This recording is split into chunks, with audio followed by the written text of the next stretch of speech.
can I start by giving you some huge news? Please do. I've just been on the phone to the leader of the last strong and stable government that Britain had, namely Tony Blair. I said to him, Tony, I'm going to have to go because I'm just about to do a radio interview. He said, who's that with? I said, Julia Hartley-Brewer. And you know what he said? This is going to destroy your credibility, Julia. He said, she's the leaver I like. Well, I did do an event with Tony Blair some months ago, and we discovered that, as he said in his speech, we do have something in common because he's not allowed to go to Labour Party conference either. But anyway, let's move on from the loving, Alastair, because there ain't no loving going on in the House of Commons anymore. Let's talk. I want to talk about not just this Theresa May Corbyn talks, but also you desperately want a people's vote. That is your thing. You want a second referendum. But in terms of that Commons vote last night, moving to extend Article 50 and avoid a no-deal Brexit, do you welcome that decision? Yes, I do, because I think that to reach a proper grown-up conclusion from this awful, awful process, I think we're going to need time. And, you know, I think what's so ridiculous about this, and I think you and I agree that Theresa May has not exactly handled this terribly well. Yes, that's got to be our note of agreement, yes. Right, we've had 2.5 years of this thing, and now she's seriously trying to say that a few cups of tea with Jeremy Corbyn and we can somehow resolve it in a matter of days. We're going to need time. Everybody understands that we're going to need time. The European Union, they look on with a mixture of kind of anger and alarm and anxiety and frustration, but they know that this cannot be solved in the next few days. And therefore, and what drives me crazy about Theresa May is she gets driven to these positions. So, you know, when she came out and offered this meeting with Jeremy Corbyn, I thought, what have they been talking about for 7 hours inside the cabinet that this is it? And likewise, I think she'll be driven to asking for a long extension. And the thing is, when you're in the middle of a crisis like this, the thing to do is to think about where you want it to end. Now, I have no sense at the moment of where she wants it to end. She's just sort of lurching from day to day, from hour to hour.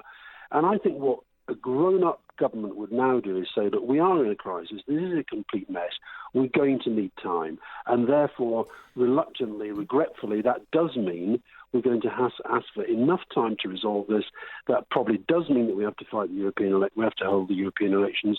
And it also means that she has to kind of stop this nonsense of calling in people that then just sort of sitting there robotically saying everybody has to compromise, but she just sort of doesn't move at all. I think Remainers and Leavers alike will agree on an awful lot of that analysis. But just in terms of that vote last night to extend, are you comfortable with the decision made by a majority of more than 1 million, 17.4 million people voting for us to leave the European Union, for that to effectively overturned by MPs voting through a bill in just one day and winning by one vote? And one of the people who voted for that bill last night was Fiona Onasanya, former Labour MP, convicted of perverting the course of justice, a conviction of dishonesty, lying to the police, wearing her tag since she's left prison to carry out that vote. Are you comfortable with that as a Democrat? Well, I mean...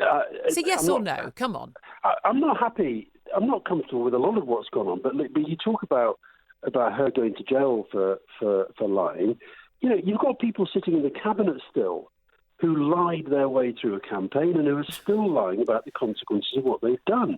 You've got Boris Johnson lying himself up to be the next Prime Minister, who is a proven serial liar. Now, I'm not comfortable with this. And by the way, I do not underestimate the difficulties of saying to the people, we're having a one-off referendum and it's going to be implemented, and then you reach a situation where Parliament, understandably for my reasons, because I think Parliament, to be fair to MPs, they get a lot of stick, but to be fair to them, they really are deep into the detail of this now. And you look at that cabinet, there is going to be a public inquiry into this at some point. That cabinet has seen the papers that tell them the possible consequences of the actions that they're taking. And it's a big thing for MPs to vote for something that they think, I know you disagree with this, but they believe a majority of them believe is going to do real damage to the lives and lives. Well, again, they can believe that and they can think that, and many of them, we know 75% of them campaigned for Remain, and they told us that before 2016. And the people, in their wisdom, in a democracy, chose to not to believe them or agree with them. But can I just ask you talked about liars in the cabinet and how so many people are told lies.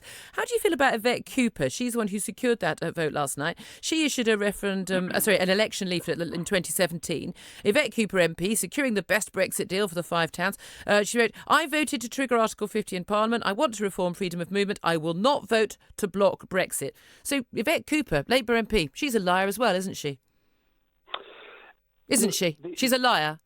No, I will not vote to block Brexit. What did she do last night? She voted to block Brexit. Is she a liar or isn't she? No, she didn't. She's not a liar. So that's not a lie. No, wait a minute, Julie. Let me answer. What she did last night was recognise... Was a lie?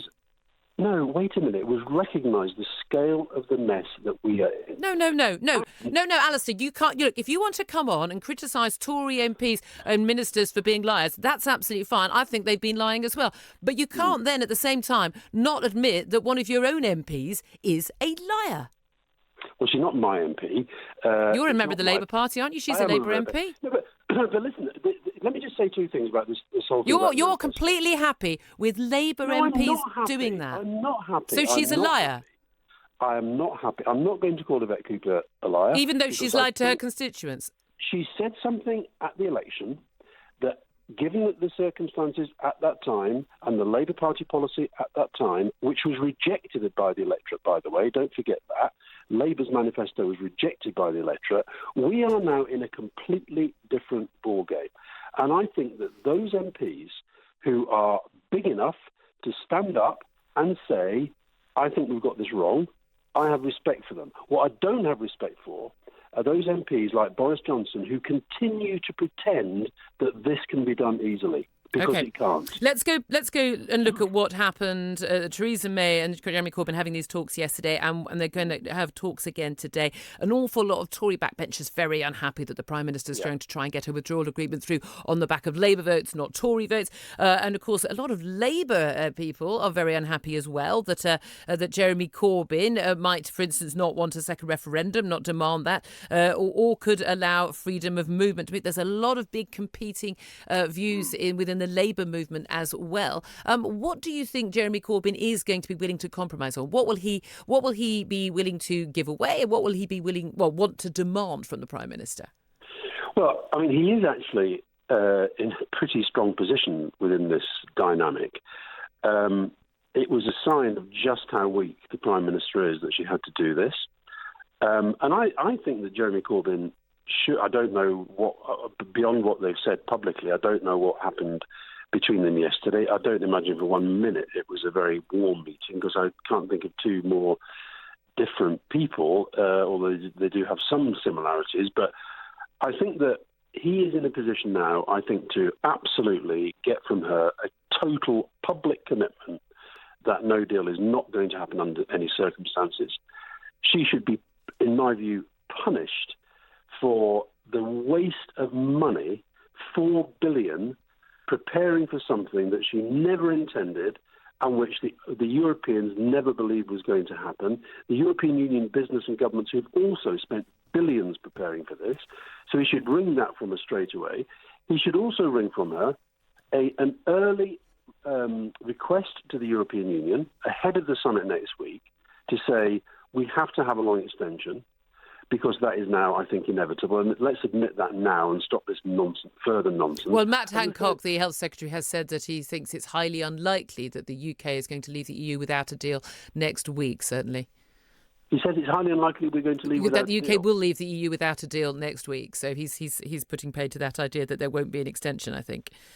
Yes, but in which case, why doesn't she say that now? Philip Hammond said something similar last night. And then the third thing, given it is Labour's policy, and given that it's twice topped the poll in this indicative votes process, he should say that whatever emerges from this process now is so different to the Brexit that was promised that there has to be a confirmatory referendum. Now, I think she is so weak, I think he can get that. And by the way, that is Labour's policy. And what's more, I saw Ian Lavery yesterday saying that if Labour go for a people's vote, it will split the party, destroy it forever. I believe the opposite to be true. these people like Ian need to be honest about what's happening in their constituencies. Yes, some people like you are incredibly angry that Brexit hasn't happened, but the anger that there is with Labour at the moment, I think, is much, much less to do with Brexit.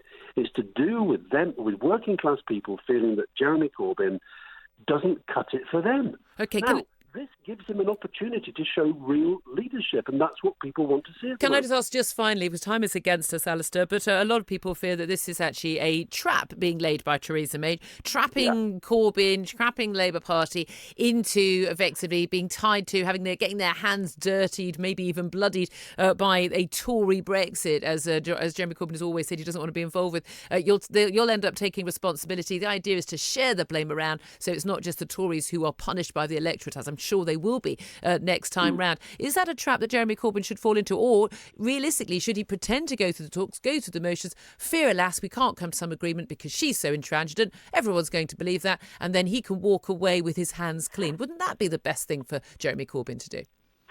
Well, I think I think people are looking to all our politicians to really genuinely stand up for the national interest, and I think that look, he's absolutely 100% aware that it's a trap, or it's potentially a trap, and it was an obvious trap because if it was actually a serious piece of grown-up government, she'd have told him in advance what she was going to say when she stood in at the the briefing the other night.